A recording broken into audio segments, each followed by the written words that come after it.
밖에서 바라보는 날카로운 시선, 외부자들 지금 시작합니다. 자, 요즘 일본이 국제 석상에서의 움직임이 심상치 않습니다. 위안부 재협상은 불가하다는 주장으로 우리 국민들 혈압을 급상승하게 만들고 있죠.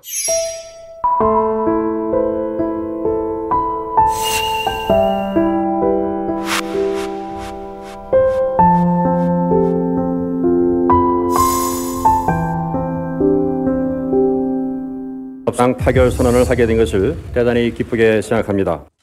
뭐 하는 거예요? 왜 우리를 또 움직이라 하는 거예요? 당신은 먼저 피해자를 만나야 될 거 아니에요? 역사의 산증인이 이렇게 살아있는데 우리가 이런 사죄를 받으려고 이렇게 싸우지는 않았거든요.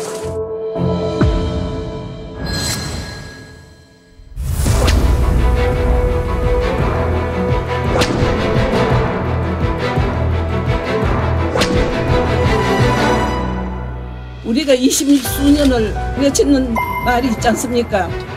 공식적으로 사죄하고 법적인 배상해라.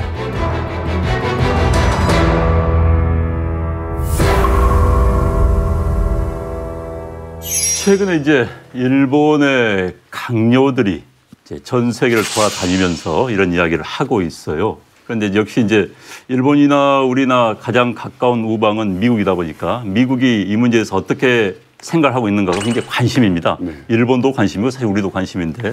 그런데 이제 최근 미국을 방문했어요. 일본 외무성의 부대신. 우리 식으로 하면 외교부 차관이겠죠. 이 사람이 이제 미국 가가지고 백악관의 포틴저 동아태 지역을 담당한 선임 보좌를 만나서 한일 그 위안부 관련해서 이 합의가 불가역적이고 뭐 일본은 잘 이행하고 있다 이런 식으로 설명했더니 이 포틴저라는 사람이 현재의 한일 합의 내용을 잘 이해하고 있다라고 자기가 와서 전언을 한 겁니다. 그런데 마치 제3자가 보기에는 미국 측은 일본의 입장을 전폭적으로 지지하고 있다라는 식으로 오해할 수가 있는 것이죠. 그런데 이건 자기들 일방적인 주장입니다.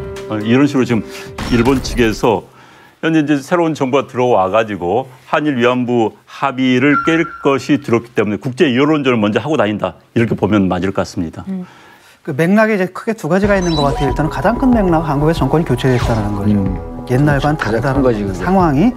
왜냐하면은 지금 이나타 도모미 방위상 이 자기 주무장관이 아니거든요. 그걸 언급을 한다고 한다면 사실 우리가 이번 합의가 역사적 문제 해결하는 그런 합의라기보다는 미국이 주도하는, 미국이 지금 일본한테 역할을 맡기는 거잖아요. 그래서 한미일 동맹 체제를 해가지고 중국을 견제하는 그 흐름에다 집어넣으려고 아마도 위안부 합의에서 미국도 우리를 굉장히 설득했을 거라고, 그냥 대충 합의해주라고. 거기에 이제 우리 정부가 별 생각 없이 넘어가 버린 거죠. 그러니까 그 부분을 지금 언급하는 거라고요. 예를 들어서 니들 틀게 되면 이 한미일 동맹이 깨진다라고 지금 언급하는 게 있겠고, 또 하나는 그 유엔이에요. 유엔의 그 고문방지위원회. 여기서 위안부 합의에 대해서 구체적으로 그렇죠. 계속 그거는 지적을 했죠. 피해자 중심주의, 이거 충분하지 않다. 그렇기 때문에 다시 협상할 필요가 있다라고 해서 국제적으로 지적을 해놨단 말이죠. 이러다 보니까 저 친구들은 국제적으로 자기들이 지지를 받는다라는 분위기를 만들어내는 거예요. 그래가지고 구테우스 유엔 사무총장한테 그 말을 들었는데 뭐라고 그랬습니까? 마치 한일 위안부 합의를 지지한다 이렇게 언급한 것처럼 얘기했는데 나중에 말을 들어보니까 그 구체적인 내용을 지지하는 건 아니고 그냥 둘이서 합의를 한다는 그렇죠. 양국 간 합의를 지지한다. 그러니까 언론 플레이를 하는 거죠. 전 세계적으로. 그러니까 그렇죠. 국제적인 언론 플레이를 하는 겁니다. 지금. 일본이 지금 굉장히 초조한 상태예요. 그렇죠. 왜 그러냐면은 일본이란 나라의 그 추악함, 일본이란 나라의 얼마나 그 비인권적이며 여성을 하나의 물건으로 아는가를 보여주는 문제가 바로 일본군 성노예, 이른바 이제 위안부 문제예요. 그러니까 일본 사람들은 죄의식이 없어요. 이 문제에 대해서. 왜 그렇게 생각을 하냐면은 일본 군인들이 외국에 이제 전쟁을 하러 이제 나갔을 때 거기에 따라서 일본의 이른바 이제 유각에 있는, 그러니까 유흥가에 있는 여자들이 따라서 나갔어요. 그래서 그런 성적인 그 배출구 노릇을, 일종의 정말 하수구 노릇을 했던 거죠. 일종의 군인들을 위한 위문품이었다. 동시에 일본이란 나라가 여기에서 또 하나 아주 추악한 것이 뭐냐면 이거는 국가가 관여를 했어요. 아주 직접적으로 관여를 했어요. 처음부터 끝까지. 특히 한국 조선 여성들에 대해서는. 그렇기 때문에 일본이라는 나라의 이름으로 한 집단 강간이다. 즉 국가의 이름으로 행해진 가장 추악하고 공포스러운 범죄인 거예요. 일본은 이 범죄에 대해서 없던 일로 하고 싶은 거예요. 묻어버리고 싶어요. 근데 이것이 이제 국제사회에서 자꾸 환기가 되고 그다음에 무엇보다도 일본의 젊은 아이들, 일본의 중고등학생들한테 가르치고 싶지가 않은 거예요. 모든 사람이 다 알게 되면은 공론화를 하게 되면 이 추악한 역사를 덮을 수가 없어요. 그러니까 국가의 이름으로 서둘러서 이거를 정말 우리 말대로 삭제하고 싶은 거죠. 아베 총리의 지지율이 지금 계속 떨어집니다. 네네. 그런데다가 이제 곧 또 이제 그 선거가 있는데 선거에서 점점 그 지지율이 빠지고 있고 그래서 대외적 세 가지 측면인데 첫 번째는 우리나라가 이것을 파기할 것 같은 두려움. 그다음에 외교 정책의 실패라고 하는 비판. 그다음에 국내적으로 사립학교 부지 스캔들. 이런 문제 때문에 상당히 코너에 몰려서 이런 문제 제기를 하고 있는 거 아니냐. 일본이 곧 이제 도쿄도 지사 선거가 그렇죠, 있어요. 거기에. 자민당과 현재 그 도쿄도 지사가 여자 지사인데 그렇죠. 이 사람이 자기가 당을 만들어 가지고 자민당에 탈당해서 지금 도전을 하고 있어요. 그런데 지금 자민당이 진다고 한다면은 이 도쿄지사가 아베의 연임을 저지할 수 있는 새로운 도전자로 나타날 수 있는 거예요. 지금 아베는 그동안 자기의 라이벌이 없었습니다. 독주를 하고 있었는데 방금 말씀하신 것처럼 다른 부분에서 제대로 실제로 못 내고 있는 거예요. 그러니까 일본 국민들한테 그 비판이 지금 굉장히 따갑게 와 있는 거죠. 위안부 문제는 이제 일본 사람들 얘기로는 이건 일본의 보수와 진보, 즉 우파와 좌파의 대립의 문제다. 일본에서는 이렇게 얘기를 해요. 극우 세력들은 지금 일본의 아베를 중심으로 해가지고 어떤 얘기를 하냐면 우리 순결한 일본, 순혈 민족 일본, 동시에 우리 일본의 과오는 없었다. 과거는 물에다가 이렇게 흘려보낸다. 이게 일본인들의 이제 일종의 사생관이자 역사관인 거예요. 그래서 우익의 목소리를 대변하는 아베 정권에 아주 복잡한 속내가 있는 문제다. 그래서 이 전 세계적으로 지금 돈을 이렇게 펑펑 써가면서 위안부 문제를 덮으려고 하는 거죠. 지지자들을 보는 정치를 하다 보니 그렇게 된 거죠. 그럼요. 그렇죠. 아베가 결국은 자기 정권을 지탱하고 있는 우익들, 그렇죠. 우익들을 한심을 살 수밖에 없는 구조이기 때문에 이제 그렇게 된 거고 또 하나는 일본 사회가 지금 계속 우익화되고 있어요. 그 사회 분위기가 더 맞물린 겁니다. 네. 그래서 이제 한일 간의 관계에서 가장 우리가 우려해야 되는 것은 국내 정치적 문제 때문에 한일 간을 이용하는 게 가장 우리가 깊이 하고 우리가 지양을 해야 될 건데 우리도 사실 그런 경향이 많이 있었어요. 마찬가지 일본도 그게 있는 겁니다. 그래서 그 부분은 정치인들 사실 반성을 해야 되는 부분이죠. 그러니까 전 세계에서 외교 스타일 참 지저분하기로 이름난 나라가 둘이 있는데 하나가 북한이고 내가 볼 때는 그 두 번째가 일본인 것 같아요. 그 꼼수를 받았어요. 그래서 합의금이 왔고. 예. 제가 볼 때는 그걸 우리가 이제 받으면 안 되는 거였는데 그렇죠. 내가 볼 때는 일본과 한국과의 관계만의 문제가 아니었던 것 같아요. 미국은 지금 일본이 나서주길 원하는 거예요. 지금 힘든 거예요. 중국이 부상하는 데 견제를 해야 되거든요. 그래서 자기들이 담당했던 역할들을 대부분 좀 일본한테 넘기고 그 밑에 또 우리나라를 두고 싶어 하는 건데 그러려면 한일 관계가 좀 좋아져야 되거든요. 그러니까 그러니까 미국의 입장에선 일본과 한국 사이에 있었던 관계는 우리 일은 아닌 거죠. 지금 웬만하면 좀 해라. 근데 사실 일본이 제대로 처리하면 큰 문제가 없는데 일본이 좀 그냥 버티는 겁니다. 그런데 이제 한일 관계는 어느 정권이나 온탕과 냉탕을 오고 갔습니다. 한 정권이 일관된 정책을 썼던 게 거의 없어요. 전두환 대통령 시절에 전두환 대통령이 우리나라 이제 국빈 자격으로 최초로 일본을 방문합니다. 일본 방문할 때 일본 천황이 유감평을 하죠. 한일 양국 사이에 불행한 시절이 있었다. 통일감이다. 그래서 이 이야기를 하면서 한일 관계 좋은 뜻 해요. 그러나 이제 노태우 대통령 때 갑자기 이제 91년도에 우리나라의 이른바 고 김학순 할머니의 위안부 문제 불거지기 시작한 겁니다. 91년도부터. 그래서 한일 관계 문제에서 과거사 문제 플러스 위안부 문제가 이제 튀어나온 거예요. 그러다 이제 김영삼 대통령 때는 코노 다마님, 무라야마 다마님만 나와가지고 뭐 잘 나간 했는데 장점인하고 서울 산중 회담을 해요. 그래서 기자회견을 합니다. 딱 기자회견을 하는데 장점인이 거기서 일본을 비난하기 시작한 겁니다. 그러니까 우리 YS 대통령이 그걸 듣다 보니까 나도 한 말을 세게 해야겠는데 갑자기 일본의 벌장머리를 거쳐주겠다 한 겁니다. 청와대 기자실에 있는 외신 기자 난리가 난 거예요. 이게 무슨 뜻이냐? 공격하겠다는 것이냐? 난리가 난 거예요. 그러니까 이제 청와대 대변인실에서 이제 급거야 그런 뜻은 아니고 뭐 우리가 통일이 잘못했다 하는 그런 적도 있었어요. 그러다가 김대중 대통령 때는 한일 관계가 가장 좋았던 시대입니다. 근데 김대중 대통령 이제 21세기를 향한 한일 뭐 미래를 위한 그런 발표도 하죠. 그때 이제 어부지 선언이죠. 김대중 어부지 선언. 그런데 이제 김대중 대통령 때 어문 문제가 발생해요. 그래서 이제 한일 독도를 한일업 중간 수역에 놓은 것 때문에 지금도 사실 논란이 있습니다. 일본한테 양보한 거 아니냐. 그러다가 이제 노무현 대통령은 김대중 대통령의 노선을 이어받았습니다. 굉장히 소극적으로 나가고 조용히 나가려고 했어요. 그래서 노무현 대통령이 한일 정상회담 한 다음에 이런 이야기를 해요. 정부 간에 새로운 합의를 할 수 있는 계기가 마련되지 않는 한 과거사 문제를 공식적으로 제기하거나 쟁점하지 않겠다.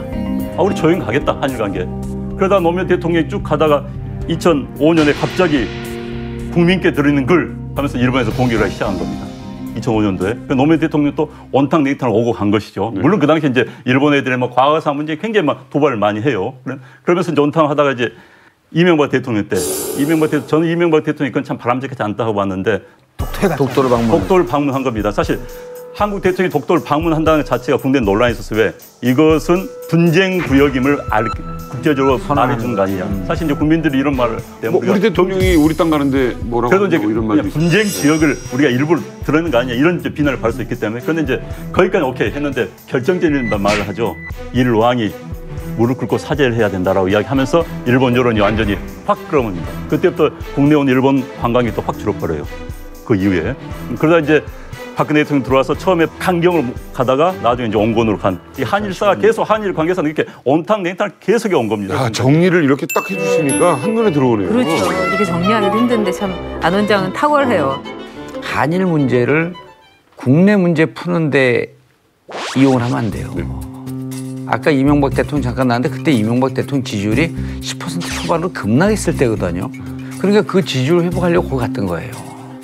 독도 문제를 우리가 세게 주장할 줄 몰라서 주장하는 게 아닙니다. 이게 사실 독도라고 하는 것을 분쟁 지역으로 공공연하게 국제사회에 끄집어내지 않으려고 그 얘기를 안 하고 있었던 거거든요. 그러니까 지금 말씀하셨듯이 일본과의 그 관계에 있어서 투트랙이라고 하는 이 기조를 지키면서 위안부 문제는 우리가 거론하지 않으면 않을수록 우리한테 유리합니다. 왜냐하면 결제해주고 자기들이 어떻게든지 해결을 해야 되거든요. 위안부 문제를 국내에서는 거론하지 말자? 아니 거론을 하는데 우리가 이것을 왜 마무리 지려고 우리가 서두르냐는 거예요. 이 부분에 있어서. 그러니까 일본에도 이제 그 우파 세력이 있고 이른바 이제 진보 세력, 리버럴이라고 하는 시민단체 세력이 있는데 우리나라의 그 시민단체하고 일본의 시민단체들이 진짜 매국적으로 이렇게 일본을 배신을 하면서 함께 이 운동을 한 이 중심에 이제 위안부 문제가 있다. 이제 이렇게 또 일본 사람들은 보고 있어요. 그런 점에서 일본 사람들한테는 제일 아프죠. 근데 제가 이렇게 볼 때는 일본의 지식인들도 여기에 대해서는 매우 이중적인 잣대를 갖고 있어요. 정말 훌륭한 분. 저도 이제 정말 한 인간으로서 봉사하고 정말 그 지식도 높고 그런 사람들도 글을 쓸 때는 뭐냐면 심술궂은 한국. 그러니까. 그렇게 이 한국이 과거사를 갖고 계속 심술을 부린다는 거죠. 그러면 우리의 손자들, 손녀들, 얘네들 뭐 14, 15살인데 얘네들이 무슨 죄가 있다고 얘네들 보고 사죄를 하라고 하느냐. 거기에 일본의 맹점이 있는 거예요. 가르치지 않는 거죠. 독일처럼 확실하게 가르치지 않는 거죠. 저도 일본 지식인들 이런 심포지엄도 가서 보면은 역시 일본인과 한국인의 갭이라는 걸 느껴요. 거기서는 지식인 대 지식인의 갭이 아니라 뭐 자 대 우의 갭이 아니라 이야기를 해요. 얘네들이. 우리 잘못했다.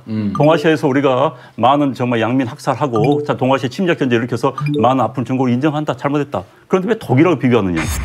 왜? 독일도 침략 전쟁한 건 너네가 같지 않느냐라고 하면 야 독일은 그 당시 유태인들 600만 명을 학살을 했다. 그런데 우리가 집단적으로 그렇게 인종 학살을 한 건 아니지 않느냐. 많이 학살해야지 이게 죄가 크고 적게 학살하면 죄가 적습니까? 수의 문제가. 이게 인류 존엄성의 문제, 생명의 문제이기 때문에 그 수의 문제가 아니고 자꾸만 양으로 보는 건 경제적 관점에서 이렇게 접근하는 건데 아니 많이 죽이면 뭐 그게 아니거든요. 그리고 또 하나는 지금 위안부 문제가 그 어느 인권 유린보다도 가혹하다라고 유엔 인권위에서 얘기를 하고 있지 않습니까?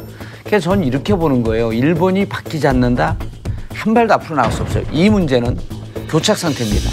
독도 문제 교착 상태. 나머지 그냥 해나가면 되는 거예요. 그러나 우리가 이 문제를 하려고 그러면서 위안부 문제, 독도 문제, 일본의 침략의 문제를 우리 스스로 잊으려고 하는 역사로 가는 것은 난 옳지 않다고 보는 거예요. 그러니까 일본이 짧게 말씀드리자면은 숫자에 급급할 정도의 파렴치함이 있어요. 그러니까 남경대 학살이라는 게 어마어마한 정말 범죄인데. 이건 엄청나죠. 20만에서 30만 명씩. 예. 근데 이제 공식적으로 이제 이제 중국 쪽에서는 사실 그 당시에 중국은 인구 조사도 제대로 안 돼 있었고 어떻게 보면 중국 인구라는 게 유태인처럼 이렇게 호구 조사라든가 이게 독일에서 돼 있지가 않았었잖아요. 그러니까 더 어마어마한 인구가 학살됐다는 것이 중국의 학자들의 얘기예요. 근데 일본은 끝까지 22만 명을 고집을 해요. 우리가 죽인 거는 22만 명밖에 없다. 저한테 그 얘기를 어느 일본 당의 의원이 얘기하면서 막 의기양양해 하더라고요. 22만 명은 그러면 적은 거냐. 거기다가 731 부대의 생체 실험. 이런 추악하고 이렇게 끔찍한 범죄를 저지른 나라는 글쎄 독일하고 일본을 견줘볼 때 양상에 비해서는 일본이 진짜 한수 위라고 생각해요. 난지 대학살 때 이런 일이 있어요. 일본 참 인간의 존엄성에 대한 기본적인 이제 사고가 없다고밖에 볼 수 없는데 일본 장교들이 내기를 해요. 무슨 얘기? 이 중국 사람들을 놔두고 어떻게 참수를 잘하는가. 누가 많이 배나 내기를 해요. 그것도 포로도 아니에요. 민간인들 딱 앉혀놓고. 임진왜란 때는 귀를 다 이렇게 베어가지고. 근데 목을 치고 이제 갔잖아요. 오케이 그들만 한 게 아니라 문제는 뭐냐 목을 쳐가지고 누가 1등을 했다는 게 신문에 실려요 당시에. 그러니까 황당하다라는 거죠. 근데 재밌는 건 뭐냐 이게 일본 사람들만 그러는 게 아니에요. 뭐 나치 600만 명 죽였다라고 하는데 또 독일의 그 네오나치들 있잖아요. 얘네들도 이 숫자 못 믿는다 그래요. 이게 되게 뭐냐 역사 수정주의라고 그러는데 이 역사 수정주의자들이 뭘 들고 나오냐면 학적인 엄밀성을 들고 나와요. 그래서 실증주의적 태도를 취합니다. 쉽게 말하면 빼도 박도 못하는 증거를 제시하지 않는 한 그 일은 없었다는 거예요. 그러니까 이 사람들이 볼 때는 예컨대 아니 우리가 볼 때는 위안부 당한 분들이 계신데 근데 그 사람들은 자기들이 만약에 문서만 없앴다라고 하면 그 일은 안 한 게 그렇죠. 이런 태도라는 거예요 기본적으로. 자기들 입맛에 맞게 언론을 쥐락펴락하는 일본에 비해서 우리 외교부는 지금 한일 위안부 협의 문서 소송이 한창입니다. 협의 문서를 공개하라는 법원의 판결에 불복해서 얼마 전에 첫 항소심을 치렀죠. 이게 사실은 이제 외교적 합의다라는 게 특히 두 나라 사이에 첨예한 문제가 걸려있을 때는 양쪽이 편하게 해석할 수 있는 문구를 이렇게 하는 경우가 많거든요. 그럴 때 갖다 우리가 적절한 언어를 발견한다 이런 표현을 쓰죠. 문제는 뭐냐면 이런 예민한 문제는 그렇게 해결할 문제는 아니었던 거예요. 그러다 보니까 합의는 했는데 한국과 일본이 지금 얘기가 달라. 우리 한국에서는 뭐냐? 일본이 사실 위안부 강제동원을 인정했다 이런 분위기예요. 그리고 그런 의미에서 배상의 의미로 우리한테 10억 엔을 출연하기로 했다. 이게 우리 측 해석이잖아요. 그런데 일본이 딱 뭐냐면 우리가 위안부 강제 동원을 갖다 인정한 적 없다. 합의 이후부터 딴소리가 나오기 시작하니까 우리 국민들한테 이게 도대체 뭔 얘기냐라는 거죠. 근데 우리가 관여한 게 있다라면 그 뭐 성병 관리 요 정도 군이 관여했지 강제 동원까지 한 건 아니다라면서 전면 부정을 해버리는 거예요. 그럼 그 돈 10억 엔의 성격은 뭐냐?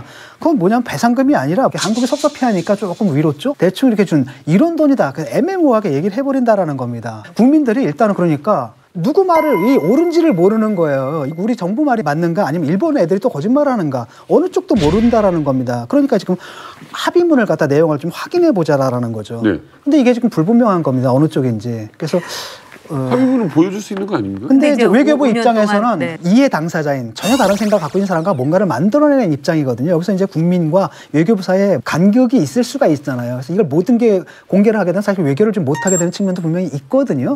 하지만은 다른 한편으로는 뭐냐면은 외교부에서 이게 혹시 자기들이 뭔가 실책을 감추기 위해서 이러는 게 아닌가라는 의심도 드는 거죠. 배상이라는 거는 이제 법률 용어나 뭐 일반적인 용어로 누가 불법적인 일을 했을 때를 배상이라고 얘기를 합니다. 자신의 잘못을 인정할 근데 때. 일본에서는 늘 보상이라고 그래요. 보쇼라고.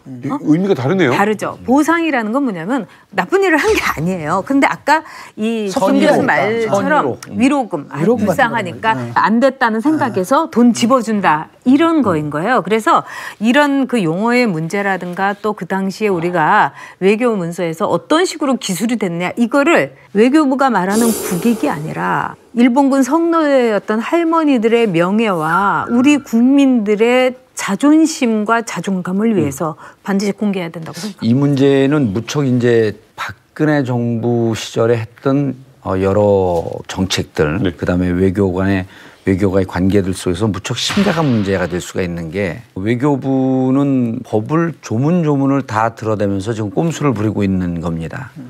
일단 일본과 상호 비공개하기로 했다. 그리고 두 번째 국가의 중대한 이익에 침해가 될 수 있다. 요 주장으로 계속 비공개를 한 겁니다.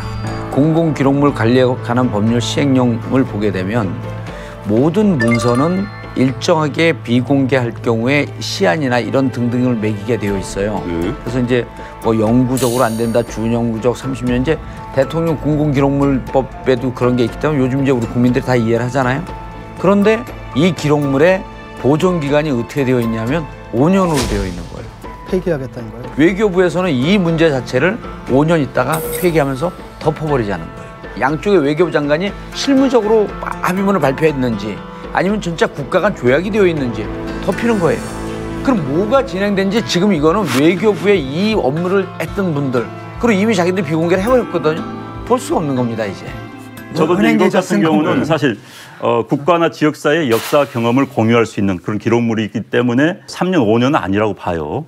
앞으로의 한일 교섭이라든지 후대 역사가들을 위해서라도 이건 연구 보존하는 게 낫죠. 그래서 이것을 볼 수 있게 하는 게 낫죠. 그런데 이제 여기서 저는 2심 재판부의 판단이 난 굉장히 중요하다고 봅니다. 2심 재판부가 그걸 보고 판단을 하겠다. 난 이게 맞는 판단이라고 봐요. 왜냐하면 1심 판단도 모르는 상태의 판단이 어렵습니다. 저도 이런 생각은 들어요. 그러네요. 굳이 외교부를 이해한다면은 이 협상해가지고 외교부 관료들이 무슨 돈이 생깁니까? 이익이 개인 이득하고 상관이 없는 거예요. 궁금해요. 자기 나름대로는 했다고 볼 겁니다. 물론 위에서 지시를 내렸기 때문에 그 지시에 따라서 관료는 따를 수밖에 없는 겁니다. 국가의 최고 통치권자의 지시에 따를 수밖에 없는 거예요. 그런데 이제 이 사람들이 그렇다 해서 본인들이 지금 뭐 돈이 생깁니까? 뭐 피차 욕먹을 짓을 왜 답니까? 그래서 난 이유는 있다고 봐요. 단 그 이유에 대해서 판사가 오케이 당신들이 주장한 이유가 타당하다, 아니다는 것을 판사가 판결을 하고 2심 결과가 나오면은 그게 따르면 되지 않을까 싶어요. 외교부가 왜 이렇게 감추려고 하는 거예요? 제가 보기에는 밀실 외교 이런 말도 귀에 익죠. 네. 그다음에 외교부에서 특명 정권 대사 뭐 웬만하면 명함에 이렇게 써 있어요.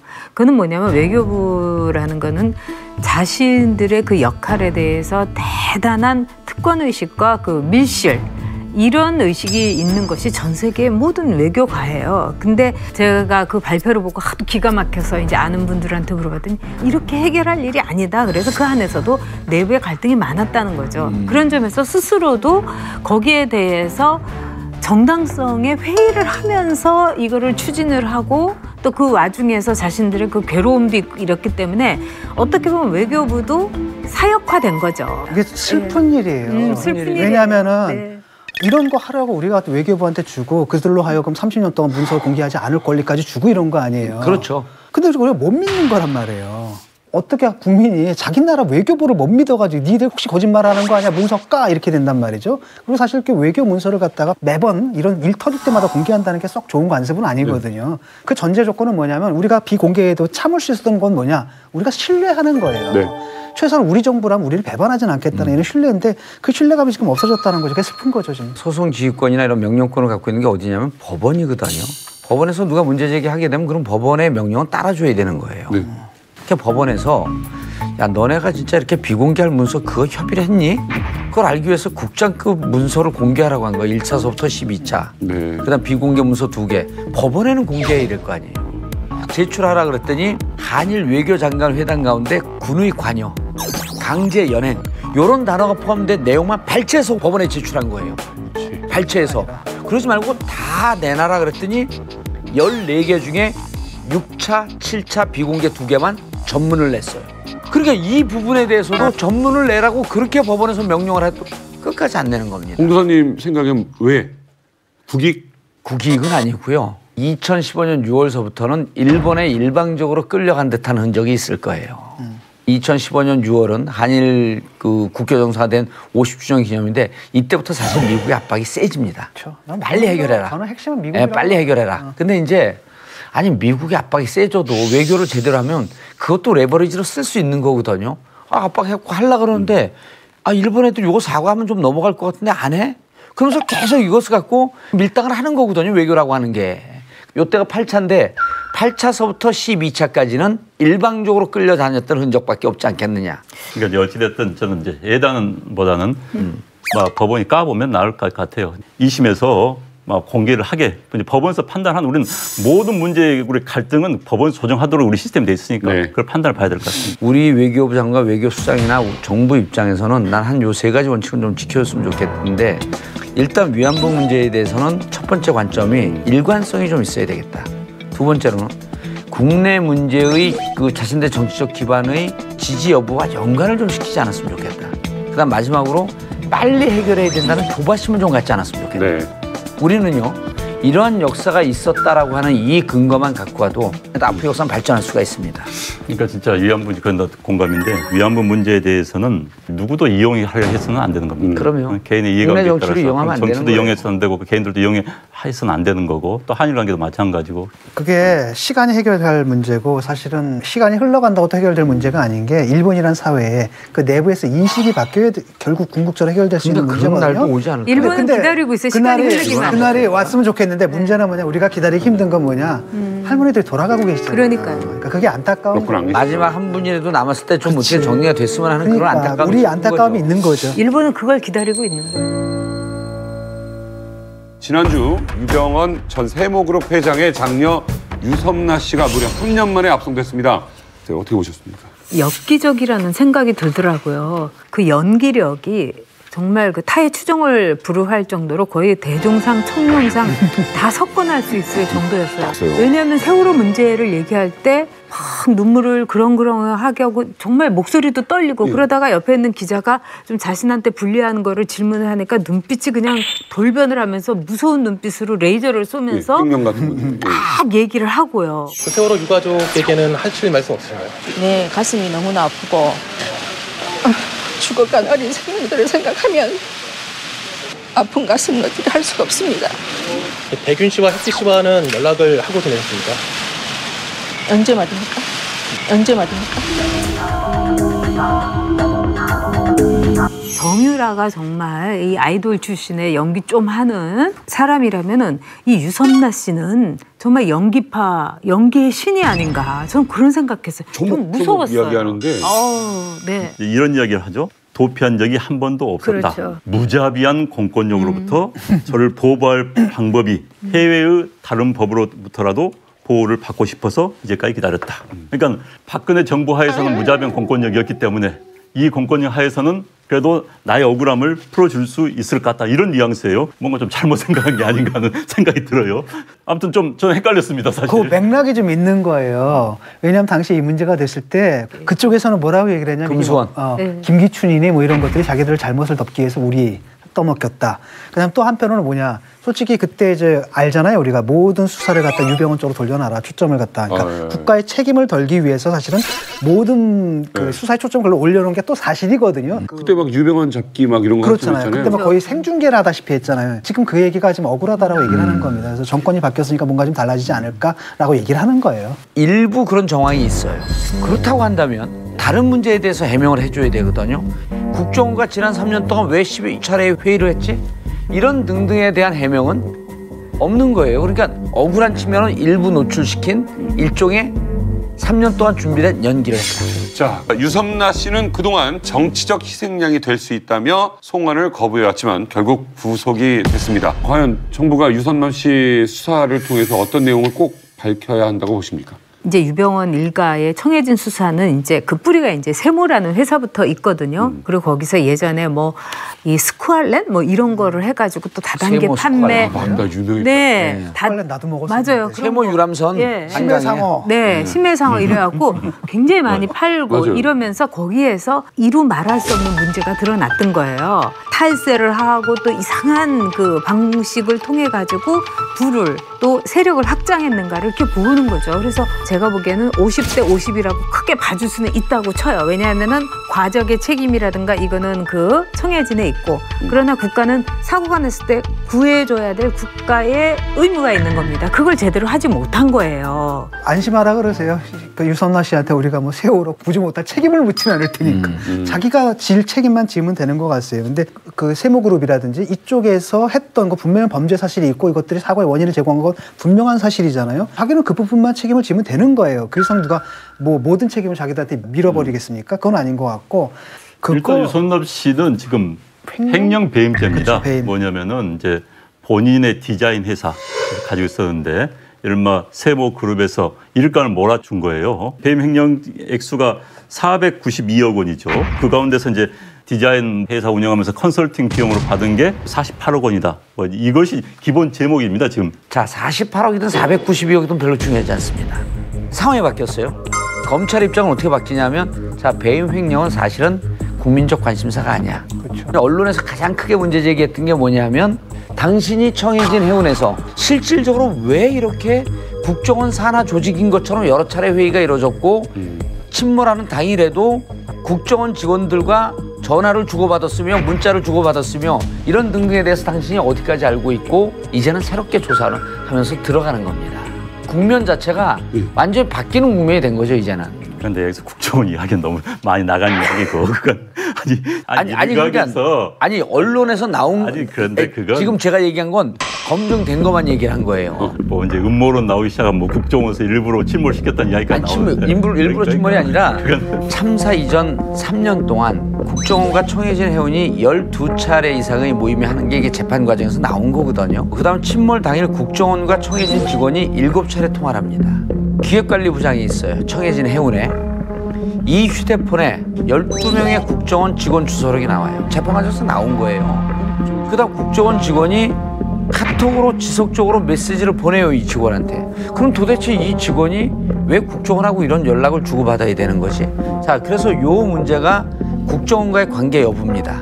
그러니까 음모론 말고 음모론이 아니라니까요. 이유나 팩트만 갖고 얘기하는 거예요. 이유만 알자. 예. 그러니까 그 문제는 예단을 가질 필요도 없어요. 이제 조사하고 그다음에 이제 뭐 정권이 바뀌었잖아요. 국정원에 대한 조사할 거 아닙니까? 당연히 이런 의구심이 있다면은 그게 너무 복잡하게 생각할 이유는 없다고 봐요. 해명은 좀 돼야 될 것 같아요. 왜냐하면 국정원 이름 자꾸 나오거든요. 그다음 자꾸 걸린단 말이죠. 그렇기 때문에 그 부분에 대해서 이 관계가 어땠는지 그걸 좀 명확하게 좀 해명할 필요는 있을 것 같아요. 네. 또 하나가 뭐냐면 이거 추징해야 되잖아요.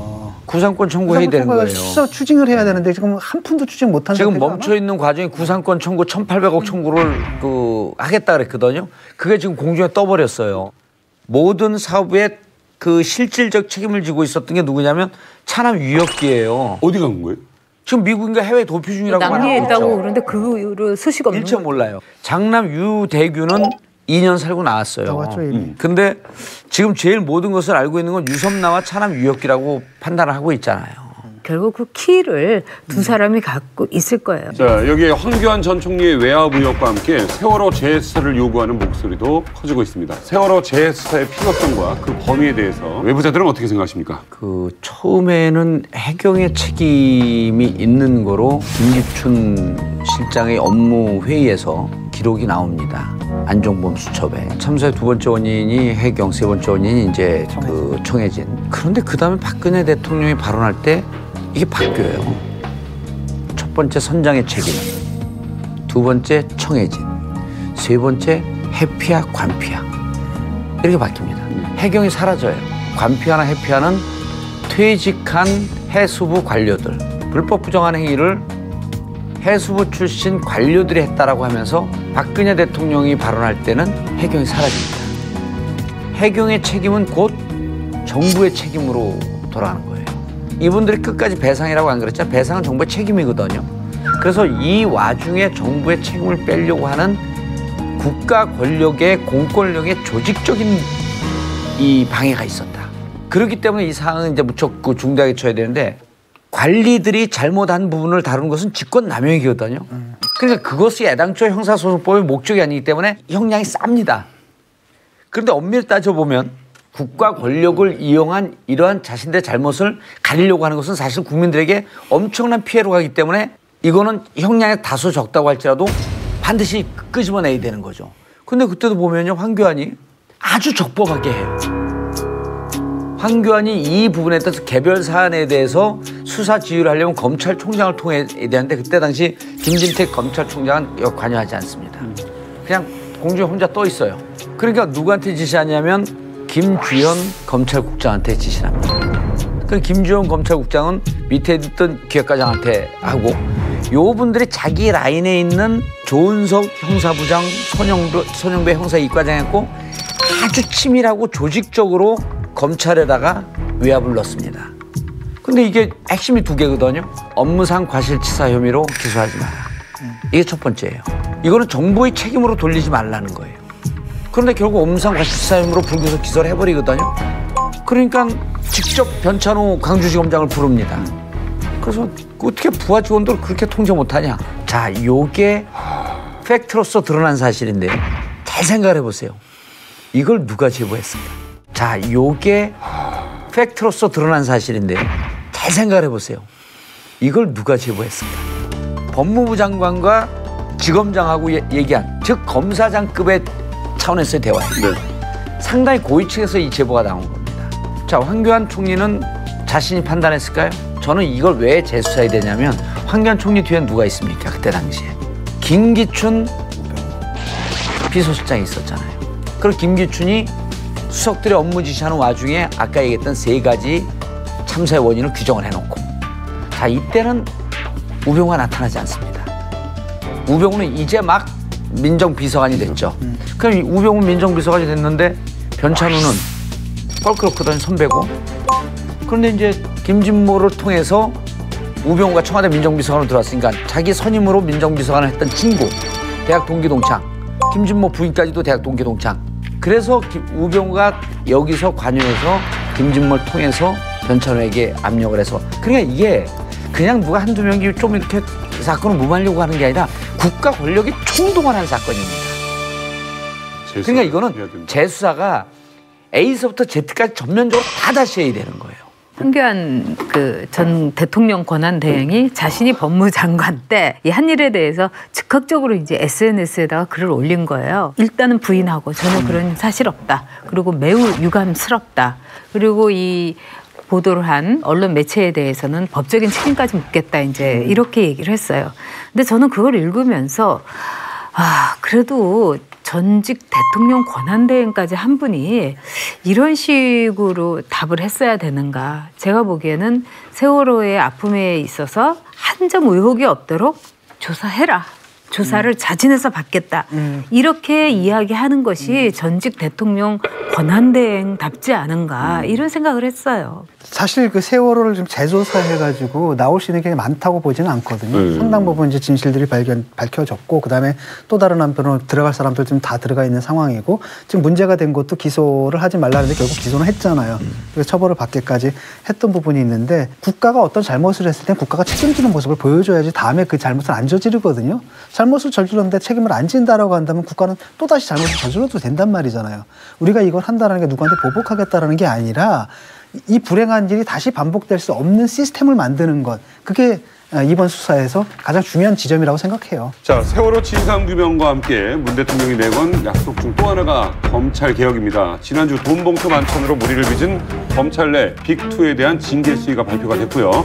합동감찰관의 발표 내용을 보고 청와대는 존중한다라는 의견을 피력했습니다. 예상했던 대로죠. 그리고 검찰개혁에 대해서 문재인 대통령이 상당한 의지를 가지고 있었고, 또 노무현 대통령의 그 실패, 또 거기에 대한 검사들에 대한 분노를 받기 때문에 굉장히 강도 높은 결과가 나올 거라고 봤는데, 이영렬이라든가 그 두 사람에 대해서는 제가 보기에는 뭐 이해가 되지만, 그러나 이제 만찬에 같이 나갔던 사람들에 대해서는 너무 지나치게 가벼운 것이 아닌가 싶어요. 경고 좋죠. 저는 이제 이게 정치적 타협을 할 수밖에 없었다고 봐요.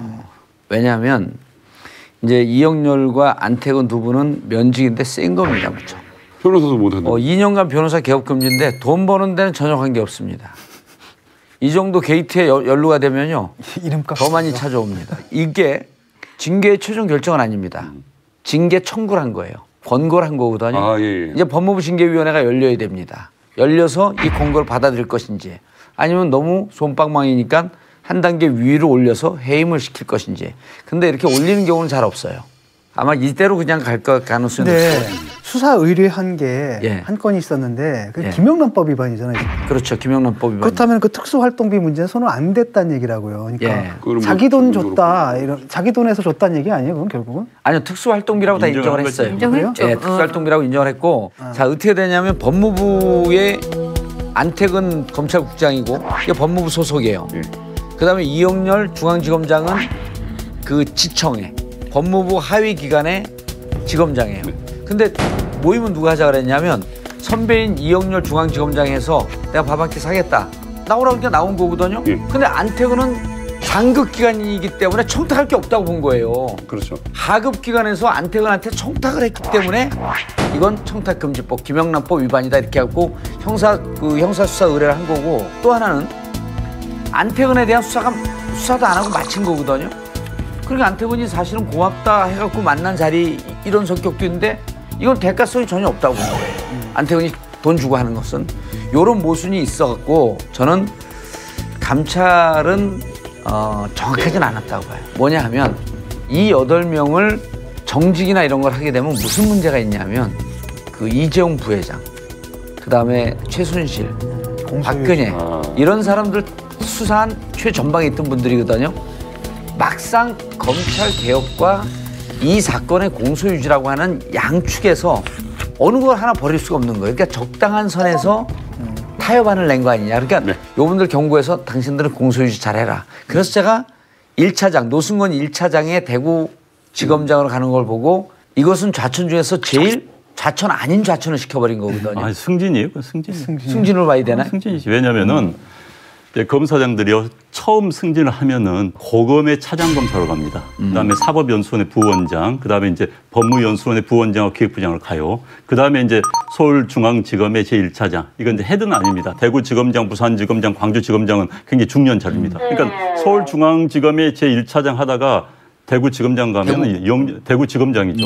영전이에요. 그러니까 그런 거 보면은 그날 있었던 8명에 대해서는 일정하게 징계도 했지만 결국은 공소 유지의 책임을 맡기고 더 이상 쳐내지 않은. 그러니까 이제 이게 비난을 이제 좀 받을 수밖에 없는 게 결국은 내가 필요하니까는 법의 잣대가 달라진다는 게 돼버리는 거예요. 그렇죠. 지금 그래서 이제 이영렬 이제 전 지검장을 기소한 것은 딱 그겁니다. 밥값 냈다는 거예요. 밥값을 누가 냈냐? 이영렬 씨가 낸 겁니다. 그런 거예요. 1인당 9만 5천 원짜리 냈는데 밥값 전에 있었던 오간 돈 봉투에 대해서는 전부 눈을 감은 겁니다. 그건 아무 상관없다. 단지 돈을 냈기 때문에. 특별 활동비이므로 그 문제가 없다. 돈을 냈기 때문에 이른바 3만 원 이상의 밥을 사서 김영란법 위반인데 여기 이렇게 돼버린 거예요 지금. 그다음에 이제 그 돈을 받았던 사람들은 경고를 받았습니다. 그런데 경고라는 것은 검찰이나 공무원 인사에서 없는 겁니다. 공무원 인사에서는 제외 해직, 면직, 견책, 감봉까지 있습니다. 거기까지 공식적인 거예요. 경고는 그렇죠. 그냥 너 앞으로 조심해 이것 때문에 인사상의 큰 불이익을 받지는 않는 거예요. 전혀 받지도 않고 기록도 안 남고 구두 경고예요. 그러니까 잘해 이거죠. 그러지 말라 그랬지. 왜 그랬어? 끝. 자, 그런데 검찰 내 빅2에 이어서 또 옷을 벗는 분들이 속출하고 있습니다. 윤갑근 대구고검장 등 좌천된 검찰 고위직 4명이 사의를 표했는데 역대 대통령들의 오랜 꿈인 검찰개혁의 신호탄으로 봐야 할까요? 일단은 그렇게 봐야 될 것 같습니다. 당장 지금 우리가 시급하게 해야 될 일은 국정농단 사태를 갖다가 방조하고 그다음 은폐하려고 했던 라인이 있었단 말이죠. 그게 우병우 라인이란 말이죠. 꼭 밑에서 있던 사람들은 뭐 검찰개혁 이전에라도 일단은 뭐 정리가 돼야 될 필요가 있는 거죠. 그래서 지금 사의를 표한 4사람이 있는데 이분들이 다 우병우 라인으로 이제 통하는 인사들입니다.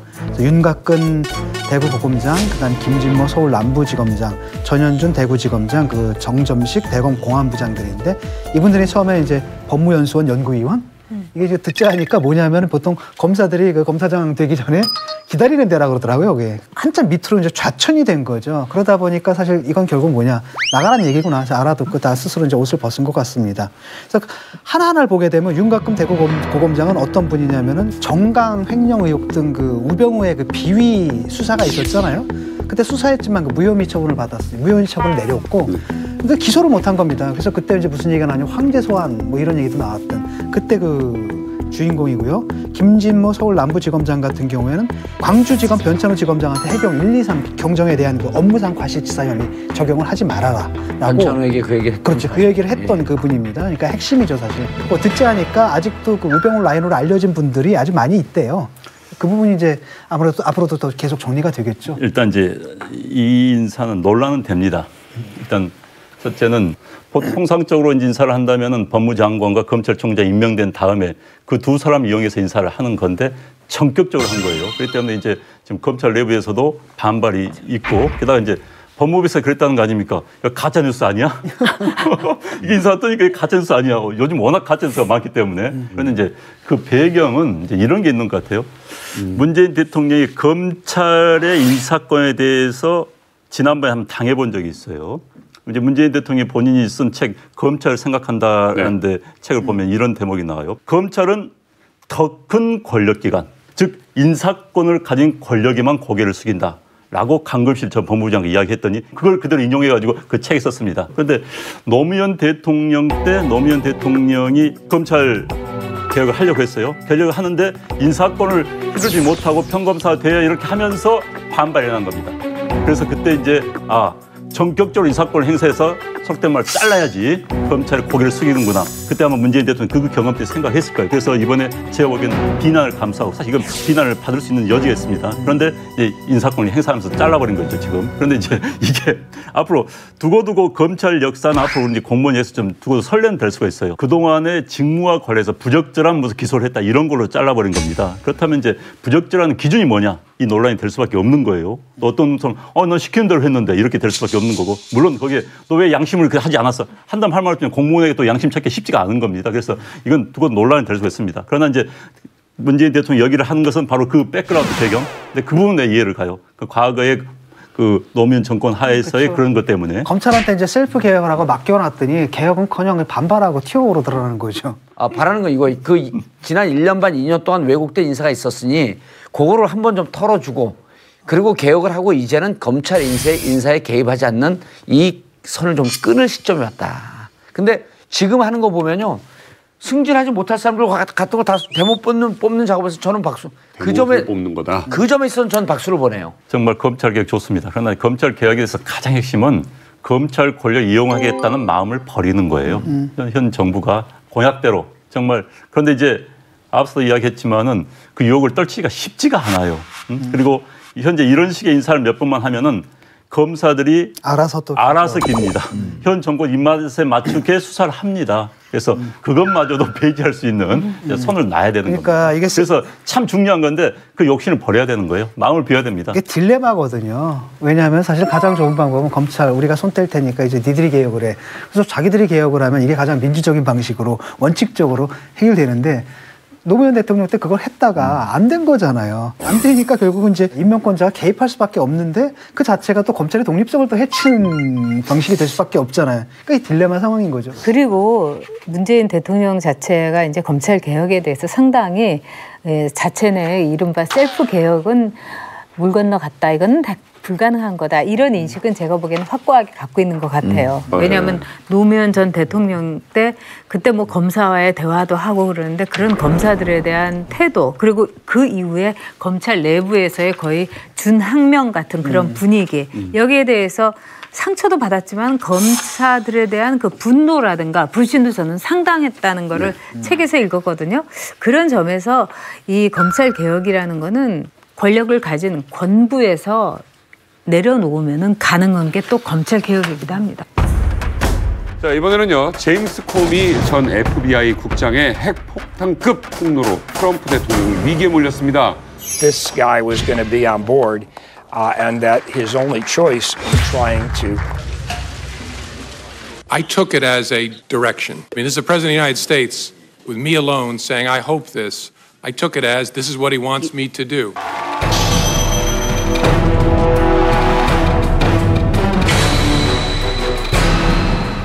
코미 전 국장의 폭로로 흔들리는 미국 외부자들과 함께 이야기 나눠보겠습니다. 지난번 대선 때 누가 보더라도 이 푸틴이 트럼프를 굉장히 좋아했어요. 브로맨스라는 이야기가 나올 정도로 로맨스를 했다 할 정도로 좋아했습니다. 그래서 트럼프를 돕는 작업을 했지 않겠느냐. 또 가짜뉴스까지 보내면서 이런 의혹을 사왔습니다. 그런데 이제 그 와중에 트럼프 캠프에 있던 핵심 인사들이 러시아 관계자들 만난 게 이제 드러난 거예요. 그러면서 이제 그 중에 하나가 지난번에 잘렸던 폴린 국가안보보좌관. 이 사람이 러시아 대사하고 접촉한 사실이 드러난 겁니다. 트럼프의 사위인 현재 막강한 실력자죠. 쿠시너까지 러시아 대사를 만났다. 이게 지금 나오고 있는 거예요. 게다가 이제 트럼프가 또 입이 가볍잖아요. IS 내부에 있는 공작원. 그러니까는 지금 미국 편에 있는 공작원의 실체를 말해줘버린 거예요. 그래서 미국 언론에서 이런 자격이 있는 사람이 이런 사람이 어디 있느냐라고 하면서 이제 러시아 게이트 계속 커진 거예요. 이게 이제 심각하죠. 러시아 게이트 사건을 수사하다가 5월 9일 직권해임됐습니다. 코미 전 국장이. 트럼프가 원래 이제 수사하지 말라. 마이클 플린 그럼 가게 해둬라. 그다음에 나는 좀 빼달라. 이렇게 이제 압력을 넣었다가 그분이 이제 거부하니까 잘라버린 겁니다. 지금 그 수사 중단 외압이잖아요. 외압을 넣었기 때문에 이게 이제 미국에선 그 탄핵 사유 3가지 중에 하나거든요. 중대범죄, 사법방해죄로 걸린 거죠. 그래서 심지어 지금 탄핵에 관한 얘기가 나올 정도로. 일단 제가 보기에는 트럼프 대통령이 엄청 실수를 한 거예요. 이 러시아 게이트라는 게 국가적인 기밀을 러시아 쪽에다가 이제 흘린 거 아니에요.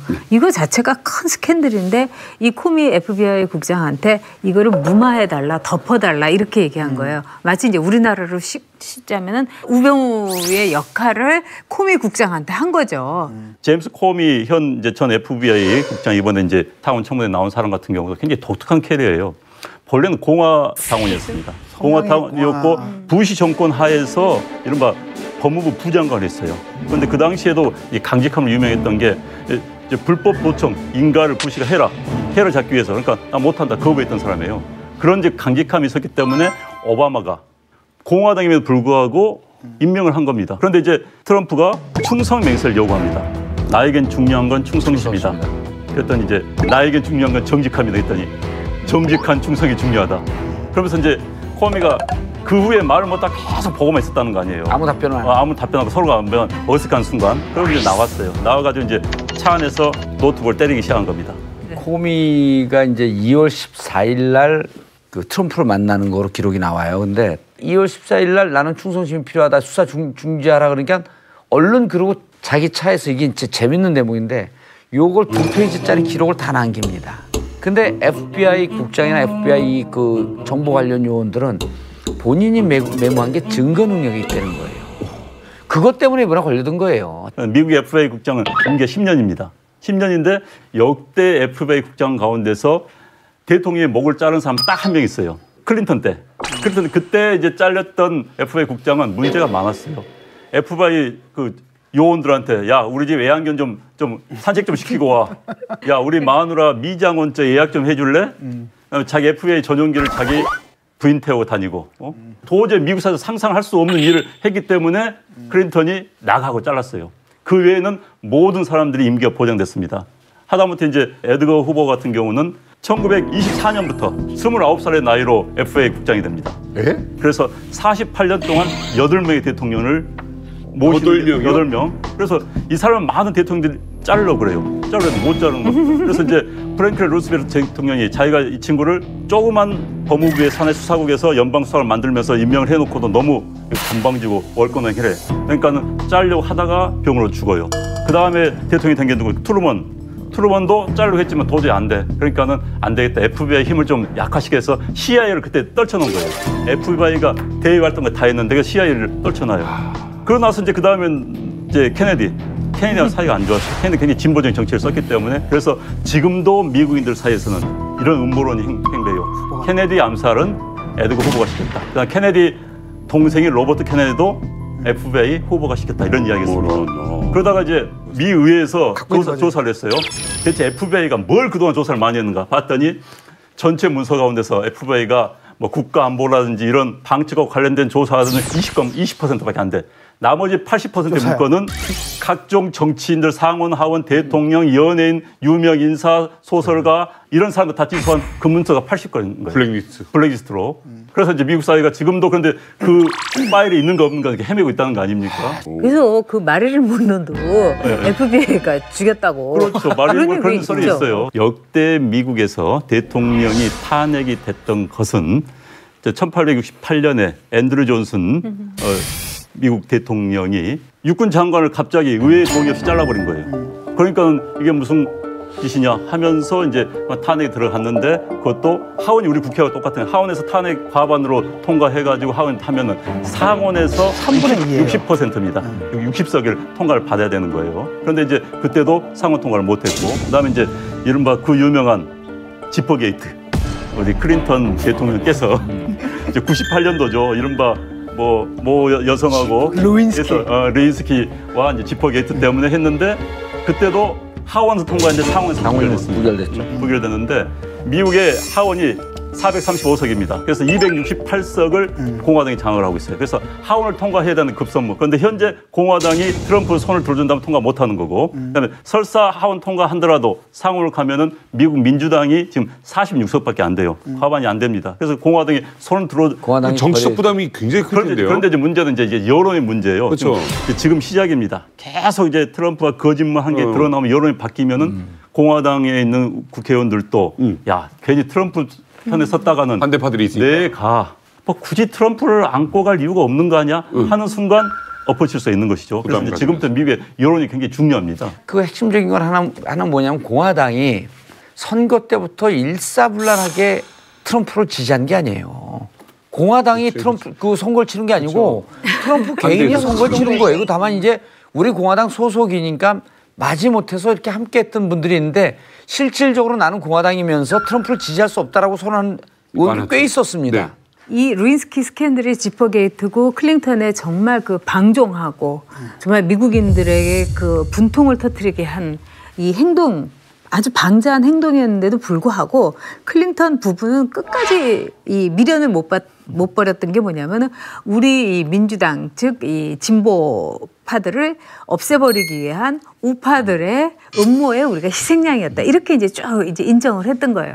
이런 황당한 것 이유에 대해서 제일 상처를 받았던 게 미국 국민들이에요. 그리고 미국에서의 이른바 이 사임을 했던 닉슨의 워터게이트 사건, 이것도 미국 국민들에게는 엄청난 수모와 또 창피함을 안겼던 사건이에요. 근데 이 사건에서 또 중요한 것은 뭐였냐면 그 닉슨이라는 한 대통령이 매우 총명하고 영명했던 대통령이 거짓말을 함으로 해갖고 사임을 하게 되는데 그 과정까지 그 추락의 과정을 녹음이라든가 증언을 통해서 미국의 신문들이 거의 중계를 하다시피 했어요. 근데 거기에서 미국 국민들이 느꼈던 건 뭐냐면 이른바 부하들이 미국에도 존칭이 있고 존대가 어법에 다 있습니다. 네. 근데 정말 막대하는 게 점점 드러나는 거예요. 그래서 미국 국민들은 대통령이 품위를 지키고 품격을 지키는 사람이기를 원합니다. 근데 이 두 가지가 트럼프한테는 통하지가 않아. 이미 품위하고 품격하고는 거리가 먼 사람이고 그리고 무슨 좌파가 나를 음모로 삼아가지고 내가 정치의 희생양이 됐다. 이런 말을 할 수도 없어요. 그렇기 때문에 탄핵으로 저는 갈 거라고 봅니다. 탄핵으로 간다. 네. 갈 가능성은 높죠.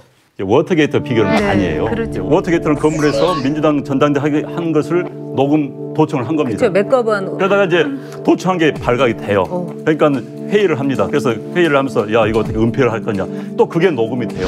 그게 녹음이 됐다는 게 또 공개가 돼요. 언론에 보도가 돼요. 그러니까는 특별검사가 야 녹음 테이프를 제출하라 하니까는 갑자기 닉슨이 특별검사를 잘라버립니다. 그러니까 그때 이제 무슨 이야기 나오면 토요일 밤에 대학살이란 거예요. 그런데 이번에 코미를 자르는 것을 미국 언론은 화요일 밤에 대학살이라고 그런 겁니다.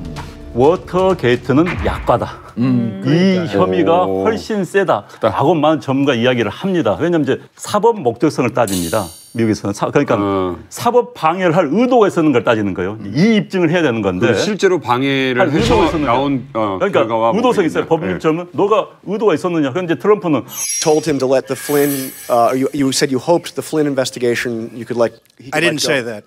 And did he ask you to pledge his And there'd be loyalty? nothing wrong if I did say it, according to everybody that I've read today. But I did not say that. 네. 이것을 어떻게 판단할 것인가. 이 문제가 이제 중요한 거예요. 청문회에서 이제 어떻게 판단하느냐. 상하권에서도 지금 그걸 가지고 이제 나온 거고요. 일단은 근데 이제 그 실체적인 부분들도 있을 거예요. 지금 그 뭐 의혹을 받고 있는 것들이 사실인지 여부도 굉장히 결정적인 역할을 할 거라고 보거든요. 플린하고 정말 대사하고 만나서 무슨 얘기를 했는가. 그다음에 사위가 지금 그 러시아 측과 뭐 어떤 비밀 대화 통로를 구축했다 이런 의혹들이 지금 나오고 있잖아요. 그런 사실이 있겠고, 그다음에 또 푸틴도 어느 정도 인정을 했지 않습니까? 러시아에서 개입을 했는데 우리 국가 차원에서 개입한 건 아니고 러시아의 애국 해커들이 개입했다 이런 얘기들을 했단 말이죠. 그래서 만약에 이 러시아 커넥션이 실체로 드러난다라고 한다면 이건 탄핵으로 갈 수밖에 없지 않나? 우려가 되는 게 가뜩이나 불확실한 인물인데 탄핵이라고 하는 국면을 반전시키기 위해서 불길을 좀 끌어올리고 국민들 여론을 좀 반전시키기 위해서 북한 건드려? 또 무슨 불확실한 일을 할까봐 그런 게 제일 우려가 되는 거죠. 그러니까 외교가 그 있어. 점이 정말 외교가 있어. 트럼프의 무서운 점 같아요. 제일 무서운 게 이게 탄핵이 되고 안 되고가 문제가 아니고 탄핵이 되는 국면을 돌파한다라고 무슨 이상한 또 똥볼 똥포로 쳐댈까 그게 제일 두려운 거예요. 근데 트럼프가 이제 코미 국장한테 충성심을 얘기를 했잖아요. 근데 미국에서는 사실 충성심이라는 그 단어를 웬만한 인간관계에서 쓰잖아요. 그거는 국가와 대해서만 쓰는 거죠. 그 공동체에 대해서만 써요. 그런 점에서 충성심 운운했다는 거는 사법 방해라든가 직권 남용 뭐 이런 강요 이런 거 충분히 가능하죠. 유학파 봉도사님. 트럼프에게도 영어로 한마디만 좀 봉도사님 부탁 좀 드리겠습니다. 왜냐면 와치민 노타네. 우리 그 외부자들이 아웃사이더잖아요, 영어로. 네. 그러니까 트럼프한테 딱 보고 이러면 돼요. 어떻게? 아웃사이더, 오케이? 딱 이러면 돼요. 맨날 봐라. 가계빚 1,350조 원 시대. 이런 가운데 문재인 정부가 빚 탕감 정책에 시동을 걸고 있습니다. 가장 궁금한 빚 탕감 대상 선정 기준은 어떻게 됩니까? 이번 문 정부의 빚 탕감 대상은 국민행복기금이 관리하는 장기 연체 채무자가 있습니다. 이들 중에서 빚 원금이 1,000만 원 이하, 그다음에 연체 기간 10년을 넘긴 채무자가 대상이고요. 네. 그게 이제 모두 123만 3천 명 정도라고 하는데 이 중에서도 또 골라요. 채무 조정에 응하지 않고 있는 미약정자 40만 3천 명을 우선 탕감 대상으로 하고 있는 거죠. 지금 빚탕감이라고 일부 언론에서 얘기하고 있는데 정확한 명칭은 빚탕감이 아닙니다. 장기 연체 채권 소각이에요. 장기 연체 채권 소각. 이건 뭐냐면 채권이 10년이 지나면요. 채권 그 시효가 소멸합니다. 그런데 은행에서 이 시효가 소멸되면 우리나라 법이 지금 잘못돼 있어갖고 시효가 소멸된다고 하면서 자동 이 소각되는 정책이 아니에요. 그냥 채권은 살아있는데 법적으로 10년 지나면 안 갚아도 되는 겁니다. 근데 은행이 이거를 그러면 그 소각을 시키지 않고 채권 추심업체에다가 팔아넘깁니다. 네네. 그리고 이제 박근혜 정부 시절에 야 이거 그 저소득계층이 이거 장기 채권을 갖고 있으면 이분들이 신불자 이미 됐고요. 그다음에 연락도 안 되는 노동시장에서 떼밀려 나간 사람도 무척 많으니 이걸 정산을 해주고 노동시장으로 다시 복귀시켜서 노동력, 국가, 경쟁력을 키워야 된다라고 하는 뜻으로 출발을 해요. 그래서 만든 게 국민행복기금을 만듭니다. 그때 은행에서 채권을 구입을 해요. 그래갖고 얼마에 사들이냐면 2.78%에 사들입니다. 2.8%쯤 보죠. 100만 원짜리 채권을 2만 8천 원에 사는 겁니다. 이것을 약 한 50% 정도 추심을 합니다. 국가가 좋은 일 하겠다고 하면서 앞장서갖고 47만 한 2천 원씩 버는 거예요. 하나 추심할 때마다. 그러니까 국가가 합법적으로 현대판 추노의 역할을 하고 있었던 거예요. 그래서 시민단체에서는 그 국민행복기금에 대해서도 비판을 하는 게 없애려는 거예요, 이제. 그게 그 사실 사채업자 그 뭡니까 채권 추심회사 거기서 하던 일을 갖다 국가에서 하는 게 아니냐 결국은. 그리고 또 뭐냐면 2013년 4월 국민행복기금 해갖고 지금까지 얼마 번 줄 아세요? 벌었다고요? 벌었죠. 추심이 되니까 7천억을 벌었습니다. 어디 쓴 줄 아세요? 채권을 싸게 판 은행들 분배금으로 나눠줬습니다. 은행에다 다시. 이해가 돼요? 다 나눠주진 않았는데 계속 채권을 사들여야 되니까 일부 나눠두고 그중에 상당 부분 수익을 은행에 나눠줬어요. 거기는 뭐 손해본 게 있으니까 보전해주기 위해서. 아니 그럼 2.8%에 팔지 말아야죠. 왜냐하면 은행에서는 이미 포기한 채권 각서예요. 근데 그 이제 웃기는 게 뭐냐면 은행에서 예컨대 대출 금리를 붙일 때 이미 손실에 대한 그 계산들이 다 들어가 있는 거거든요. 다 들어가 있고 이 사람들은요. 이자 받고 어쩌고 하면 원금을 다 뛰어넘은 사람들이야. 그러다가 갚다가 못 갚아갖고 포기하고 집도 절도 다 버리고 사회에서 없어진 사람들이에요. 그 사람들 걸 국민행복기금에서 사들인 거예요. 그러니까 종국적인 목적은 국민행복기금 없애자는 겁니다. 국민행복기금이 갖고 있는 채권 이거 다 소각하자는 거예요. 그런데 이게 언론에서 잘못 이해해갖고 빚탕감이라고 접근한 겁니다. 물론 빚은 탕감이 되죠. 그러나 이미 채권 그 시효가 소멸된 것들 지금 법이 잘못되었고 그것을 소각시켜야 되는데 소각 안 시키고 있었던 것을 이제 합법적으로 소각하는데 국가가 나서자.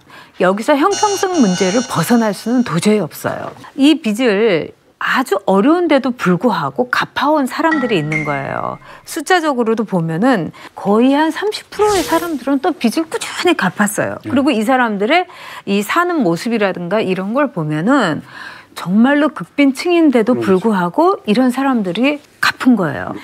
이것을 어디까지나 저는 열심히 산 사람, 땀 흘린 산 사람, 빚을 어떻게든지 한 푼이라도 갚으려고 하는 자신의 노력이 있는 사람들의 중심에서 이 정책을 해야지 이런 사고방식은 저는 안 된다는 거예요. 갚을 능력 있는 사람들은요. 다른 또 대책이 있어요. 뭐냐? 갚을 능력 있는 사람들은 계속 어렵게 갖고 있거든요. 근데 그 사람들 은행에서 돈을 또 못 써요. 그래서 그 사람들은 신용 등급을 올려주는 투자적 정책을 지금 쓰고 그게 공약이에요. 그렇죠. 갚고 있는 사람들은 갚을 능력이 되니 당신들의 신용 등급을 올려서 이제 은행에서 무차별로 융자할 수는 없지만 일정 정도 융자할 수 있는 길을 터주겠다면서 사채나 대부업으로 안 가도 되게. 안 가도 되게. 이 신용 등급을 올려주는 부분에 대해서 은행에서 무척 긍정적이에요. 왜냐하면 갚는 사람들이니까. 빚을 갚은 사람들이 이게 뭐 특별한 사람들이 아니에요. 이 58만 명 문제되는 사람들 가운데 31만 명이 빚을 갚았습니다. 갚았어요. 그리고 16만 명이 지금도 빚을 갚고 있어요. 그리고 이 사람들의 그 신용 등급 뭐 이것도 바닥이긴 하지만 생활 수준도 너무너무 안 좋은데도 빚을 갚는 노력을 하고 있어요. 중요한 거는 우리 사회에서의 형평성과 공정함을 우리가 이거는 구축해 나가야 되는 문제인 거예요. 그러면 빚을 갚은 사람은 정말 뼈 빠지게 먹을 거 안 먹고 갚았는데 그 사람한테 신용등급 올려주고 해줄 수 있는 게 그 사람들이 만족할까요?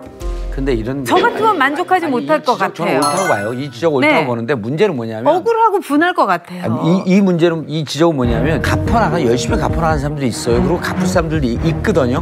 문제는 우리 사회에서 절대 갚을 수 없는 절대적인 숫자를 계산해 놓은 게 있습니다. 이게 한 300만쯤 되는 거예요. 이분들은 죽을 때까지 못 갚고 결국은 노동시장 안으로 들어올 수 없다는 연구 결과에 기초해서 그럼 이분들을 돌아올 수 있는 게 갚는 사람들에 대해서 갚는 사람도 잘못됐다는 게 아니죠. 형평성 문제 있죠. 그러나 그럼에도 불구하고 모든 것을 다 고려했을 때 영원히 못 갚는 300만은 어떻게 할 거냐 말이에요. 정부의 정책이 크게는 우리 사회에서의 어떤 정직성의 문제, 진정으로 빚을 갚을 능력이 상실된 사람, 그리고 갚을 수도 없는 사람을 가려낼 수 있겠느냐. 이거 엄중하게 물어봐야 됩니다. 통상 경제학자들이 이런 이야기를 합니다. 빚을 한 5, 6년 동안 갚지 못하면 갚을 능력이 없다고 봐야 된다. 이렇게 봐요. 그렇기 때문에. 그래서 이제 정부에서 사실 2002년부터 개인 회생제도를 도입을 하고 있습니다. 개인 워크아웃이라고 그러죠. 그다음에 이제 법원에서 이른바 그 개인 파산제도를 좀 하고 있어요. 작년에 개인 파산제도로 통해서 한 9만 명이 혜택을 받습니다. 그다음에 2002년부터 도입된 개인 워크아웃 때문에 그동안 한 139만 명이 혜택을 봤어요. 지금 제도가 쭉 있어 왔습니다. 이건 진짜 없는 건 아니에요. 있어 왔고요. 그런데 이제 저도 더 이상 돈 갚을 능력 없는 사람들 국가가 해주는 것도 바람직하다 봐요. 그런데 이제 예를 들어서 이런 기준 문제. 어떤? 자, 나는 1,500만 원 빚 졌어요. 나도 어려워. 난 1,200만 원 빚 졌어. 나 진짜 어려워 못 갚겠어. 그랬더니 1,000만 원 자르니까 200만 원 때문에 나는 혜택을 못 보고 평생을 도망 다녀야 돼. 이제 이런 부분들이 생길 수 있는 거죠. 그렇죠. 기준에 대한 부분. 또 하나는 이제 연체 기록의 삭제가 문제인데 빚 상각뿐만 아니라 연체 기록이 다 삭제가 됩니다. 그런데 이제 현재 우리가 법원의 개인 파산 제도를 내면 법원 왔다 갔다 하면서 이제 혜택을 받기 위해서 노력을 해요. 그런데 이 사람들은 빚을 탕감을 받는다 하더라도 기록이 남습니다. 은행연합회에 기록이 남아요. 그래서 5년 동안 은행 거래를 할 수가 없는 거예요. 그렇게 이제 형평성 문제 생긴 겁니다. 그 개인 파산이나 개인 회생 제도가 있다는 것이 뭘 의미하냐라는 거죠. 이것은 뭐냐, 이게 필요하기 때문에 있는 거거든요. 근데 아까 이제 그런 말씀하셨잖아요. 뭐 열심히 갚는 사람들, 그건 미담이에요. 미담이 아니라 그렇죠. 실제적으로 꽤 많은 사람들이 58만 명 근데 중에 문제는 뭐냐면 31만 명이 다 상환을 했어요. 그러니까 이게 미담인가요? 예를 들어가지고 그렇게 해서 개인 파산이나 개인 회생, 하지만 그보다 더 많은 사람들이 못 갚는 사람들이 있단 말이죠. 그게 현실이란 말이죠. 그래서 미담은 정책이 아니다라는 거죠. 그래서 모든 사람들한테 그거 기대를 할 수는 없는 거예요. 왜냐? 어떤 사람 그것도 못하는 사람들이 있거든요. 그래서 그걸 갖다 단지 저 사람의 의지의 문제가 아니라 능력의 문제거든요. 그러니까 여러 가지가 버티면 있는데 빚을 안 갚게 된다. 근데 빚을 아니야 그게 아니라. 근데 그리고 이제 자꾸 그 의지와 의도의 문제로 얘기를 하지 마세요. 아까도 얘기했듯이 300만 정도는 지금 경제 과학적으로도 사실 능력의 문제거든요. 근데 지금 자꾸 의지가 의도가 없다라고 해서 뭐를 이렇게 연결되면은 좀 아닌 것 같아요. 예를 들어 우리나라 기업들 다 망할 때 국민이 혈세로 공적자금 투자했잖아요. 그때 아무도 보수 언론들 뭐라 해줘도 얘기 안 했었어요. 그런데 그 몇 푼이나 된다고 지금 그래도 얘기했죠. 왜 그다음에 그걸 얘기하나? 그다음에 네. 그 장기 연체자 있잖아요. 생각을 해보세요. 돈 1,000만 원 지금 못 갚는 데는 이분들이 왜 못 갚느냐? 그다음에 10년 동안 지금 뭡니까? 사실 신용 불량자로 사는 거잖아요. 장기 연체자 낙이 찍히면은 뭐 금융 거래라든지 이것들이 다 제한을 받는데 여러분 같으면 그러겠어요? 보니까 돈 1,000만 원 안 갚아도 돼. 너네 1,000만 원 꾼 거인데 까짓거 내 신불리하러 살지 뭐. 이럴 사람 거의 없다고 보는 거예요. 그러니까 정말 열심히 갚는 사람들은 그나마 형편이 되기 때문에 열심히 갚는 거고 정말 그것도 안 되기 때문에 사회적으로 재출발하는데도 그냥 지장을 받는 것 아닙니까? 이런 악순환에 빠져가지고 그렇기 때문에 제대로 취직도 못하고 금융거래도 안 되고 그러니까 재출발을 못하기 때문에 또다시 갚을 수도 없는 이런 악순환의 고리를 끊어야 되고 저는 수많은 사람들이 있지만 정말 가난한 분들 중에서 열심히 갚는 분들이 있어요. 대부분의 사람들은 아예 갚을 여력이 안 된다라고 보는 게 정확하다고 봐요. 어떻게 하면 이것을 모두가 빚을 갚을 수 있는 방식, 그런 통로, 이거를 우리가 생각을 해야지 기본적으로 빚을 갚아야 된다는 큰 우리의 그 상식, 이거는 공정한 사회에서 밀고 나가야 된다는 거죠. 전 의원님, 전 작가님 그렇게 생각을 해야 돼요. 우리나라의 대부분의 국민들은 정말 능력 있는 빚을 갚을 에토스를 갖고 있는 사람들이라는 거예요. 그 믿음을 가져야 되는 거죠. 그 믿음 위에서 정책을 펴야지. 세상이 그런 에토스를 가지고 있고 그런 선의를 가지고 있고 이런 분도 있지만은 이 제도가 부실하고 또 제도가 악용하기 쉽게 되면은 거기에서 문제를 일으키는 계층도 상당히 많습니다. 지금 우리 복지 정책 중에서 보통 사람의 수입보다도 500만 원의 복지를 이것저것 다 해갖고 타는 사람이 근데 있어요. 돈 많은 사람들 중에서 예를 들어가지고 1,000만 원 안 갚으려고 10년 동안 그렇죠. 신용 불량자로 지낼 의사가 있는 사람이 얼마나 되겠냐고. 아니 제대로 된 제도를 만들어야 된다는 거죠. 저는 이게 통계적으로 좀 봐야 되는 게 이렇게 10년 연체한 사람들이요. 빚을 내자마자 그때부터 이자 안 내고 이런 사람들이 없어요, 하나도.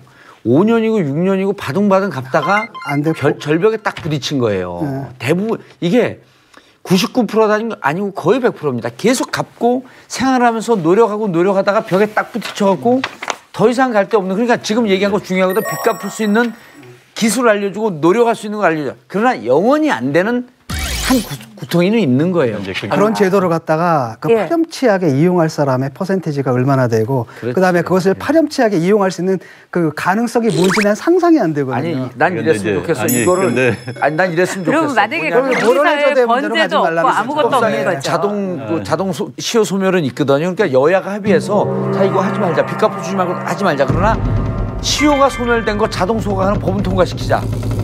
이렇게 하는 게 차라리 나을 것 같아요. 이게 최윤경 의원이 의원 되기 이전에 그 주빌리 은행 운동을 했어요. 그러니까 예컨대 우리가 27,000원만 내면 100만 원짜리 빚을 남의 것을 없애줄 수 있는 거에서 시민들이 굉장히 많이 참여도 하고 그랬었는데 이분이 이제 그때 그 얘기를 하더라고요. 유태교회는 뭐가 있냐면 희년이라는 게 있대요. 희년이라 그래가지고 몇 년에 한 번씩 돌아오는 해인데 그 해는 이제 빚을 딱딱 탕감해 준다 그러더라고요. 그래서 그 얘기를 하시는데 마치 그 종교적 희년처럼 우리 사회에서도 그 좋은 전통이잖아요. 새로운 출발점을 다시 한번 제시해 준다. 그런 측면에서 적극적으로 좀 검토를 해야 되고 법적으로 한번 보완을 해야 될 것 같습니다. 자, 소방관들의 처우 개선을 위해서 외부자들이 함께한 소방관 고 챌린지 기억나시죠? 봉도사님이 문재인 대통령을 다음 타자로 지명했습니다. 진짜로 문재인 대통령께서 소방서를 방문했습니다. 그것도 아주 잘생긴 유지태와 함께. 유지태와 함께. 봉도사님 영향이 좀 있을까요? 있었겠죠. 저처럼 미천한 사람이 무슨 영향이 있겠어요. 나는 근데 이번 방문은 무효라고 봐. 왜냐하면 이거 안 뒤집어 쓰셨잖아. 근데 그건 좀 뒤집어 아니 제가 제가 욕을 했어요. 바쁘니까 이거 뒤집어 쓰지 말고 소방청 독립. 그래서 소방청 독립을 바로 했어요. 그리고 네 번째. 문재인 대통령님을 지명하겠습니다. 대한민국에서 제일 바쁘기 때문에 분말가루를 뒤집어 쓸 수는 없겠지만 선거 때 약속했던 공약 꼭 지켜주시기 바라겠습니다. 소방청 독립. 그리고 소방관들 국가공무원으로 꼭 전환시켜주시고요. 44,000명 부쩍 필요합니다. 58,000명으로 지원해주시고 마지막으로 의료체계 개선해주겠다는 약속 4가지 약속 꼭 지켜주시기 바라겠습니다. 대통령님 사랑해요. 의료체계 개선, 처우 개선이죠. 가갖고 선언했잖아요. 뭔가 대화가 아니고 꼭 우리 때문은 아니겠지만. 아니 여기 왔다 간 이후에 후보 때 여기 왔다 간 이후에 무척 좋아했다라고 하는 후문은 좀 들리더라고요. 나오길 잘했다 여기 출연해서. 그때 잘했잖아요, 막. 야자 게임이 그 득표에 굉장히 큰 영향. 굉장히 큰 거예요. 굉장히 많이. 이건 깔때기가 점점 전염이 되고 있다는. 저까지? 이 불안하게.